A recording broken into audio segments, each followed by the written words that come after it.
શિક્ષક સાહેબ કે જેણે અમારું ઘડતર કર્યું અને આ વડીલો જેણે એક સરળ દિશા આપી અને એક સરળ જગ્યાનો સરળ રાસ્તો આપ્યો અમને. અને મારા ક્લાસમેટ, મારો પરિવાર, ખાસ તો હું મારા મા બાપુજીને યાદ કરીશ. અને સર્વાનંદ બાપુ જે અહીંયા આપણે ઘોડસાપર દાદા હતા, એ મારા મેન્ટોર કહો કે માર્ગદર્શક છે. હું ખરેખર હું આજ દિલથી યાદ કરું છું. અને સાહેબે જેમ કીધું, હીરામામાએ જે રીતના કીધું છે, એક સમાજને સંગઠિત કરવો અને એનું ઘડતર કરવું, એના માટે શિક્ષણ બહુ જરૂરી છે. એક દિશા બહુ જરૂરી છે. આજે આ દીકરીઓ અગર બોલી શકે છે ને, તો એનું કારણ છે કે એની પાછળ કોઈ પીઠબળ છે.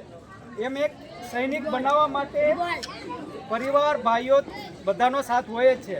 અને હું ઇવન મારું કહું છું કે મારે જ્યારે ભરતી થયું હતું, મારા મોટા ભાઈ મારી સાથે 4 વાગે જાગીને સાયકલ લઈને આવતો, હું 5 કિલોમીટર દોડતો.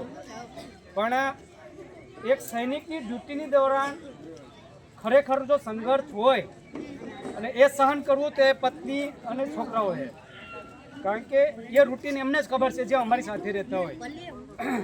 તો હું એમનો પણ આભાર માનું છું કે એમણે પોતાની ખુશી સેક્રિફાઈસ કરી મારા માટે, મારી ડ્યુટી માટે.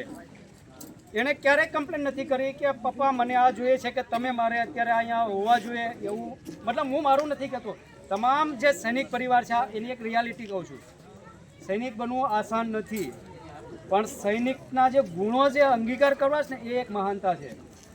માણસ બની તો બતાવે, પણ એને જે સહી રસ્તા પર જઈને દેખાડી આપે ને, એ એક મહાનતા છે મારા.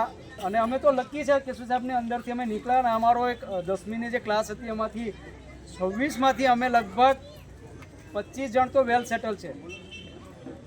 તો એક ક્લાસની અમે ક્લાસથી જ ઇમ્પ્રૂવ થયેલા છે કે કનુભાઈથી માંડી દિલીપસિંહ, સુલતાન. આ લાગણી આજે એ વ્યક્ત થાય કે જે મેં એ સમયે છોડ્યું છે, આજે આ પાછું સમેટાઈ ગયું છે. તો હું એક ખાસ અત્યારે બધા માટે વિનંતી કરું છું કે એક દિશા હંમેશા પકડો. યુવાન અગર સહી માર્ગદર્શન મળે ને, તો એ ખરેખર એક સારી દિશામાં જાય છે. અને આજે સાહેબે જે કીધું છે ને, અમે હું જ કહું છું કે અમે એ જે જ્ઞાન મંદિર છે એમને ભૂલ્યા નથી. એ અવિરત ચાલુ રહે છે. અમારો સહકાર હંમેશા રહેશે. અને આજે હું એ પણ એક જાહેરાત કરું છું કે મારા પહેલેથી મને દીકરીઓ પ્રત્યે ખરેખર લાગણી જ છે. અને હું ચાહું છું કે એક બેન દીકરી જે આગળ વધે ને, તો મને ખરેખર બહુ ખુશી થાય છે. હું ચાહું ગમે ત્યારે એની ટાઈમ કોઈ પણ સપોર્ટ જોતે તો એના માટે હંમેશા તૈયાર રહીશ. અને હું સપોર્ટ કરીશ હંમેશા. અને હું નિવૃત્ત નથી થયો. મારથી નવી ઇનિંગ કાલથી ચાલુ થાય છે.